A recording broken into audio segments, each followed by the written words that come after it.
Well, have you ever wanted to make a game for the Game Boy, but then realized that the Game Boy was canceled? Oh, you haven't? Well, neither have I! I saw something way cooler. There's a retro indie game console called the Playdate, and it's made by a company called Panic. It has a black and white screen, and it's not even backlit. What makes this console cool, though, is that it has a crank that you can use for literally anything you want. I've been wanting a Playdate for a long time, and since I really think this game console is cool, I made a game for it. Now, if you look at my itch.io page, you'll see I've already made a game for the Playdate, and after seeing that it got 100 downloads with no advertisement, I decided to make a game with advertisement, aka my YouTube channel. So let's get into it. So, coming up with an idea.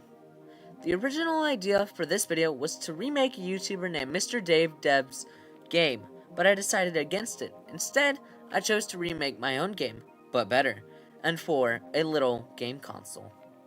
So, which game did I choose to remake? You guessed it, my most famous game, Better Cluck Next Time. If you've been subscribed for a while, you'll know that Better Cluck Next Time, or BCNT for short, is my first video. So I really like the idea, and I know I can remake it.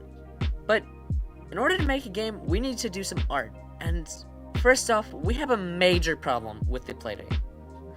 It is only in black and white. I already struggle with normal pixel art, and I know that fewer colors should make it easier.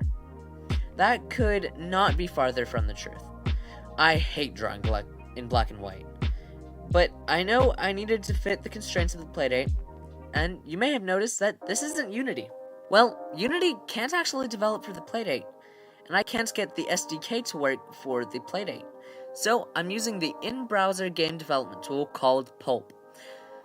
Not to brag, but on the Playdate forums, I was the first person to figure out how to move the player with the crank in Pulp script, which is the coding language that Pulp uses. So let's get into the game design. So, what major changes have I made to this game? I have barely made any.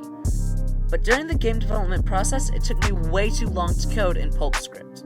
I know that Pulp script is a language specifically made for the Playdate, and it's made for beginners, but coming from a real coding language like C# was very difficult.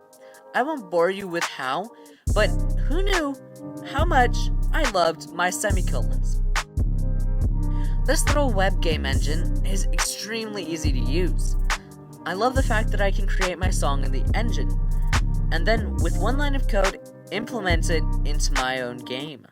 But I would make use of this incredible feature if I was any good at actually composing a song. I decided to give it a try and found it hard. We don't need to see too much of me struggling with this one, so we'll just skip ahead. So, why should you want to play the game that I just made? So, for the people who made it to the end of the video, here's the reason why you should play my game and more about the team who made it. Actually, the team who made it is just me, and this is the best way to support my YouTube channel. So if you love my games, please go play it.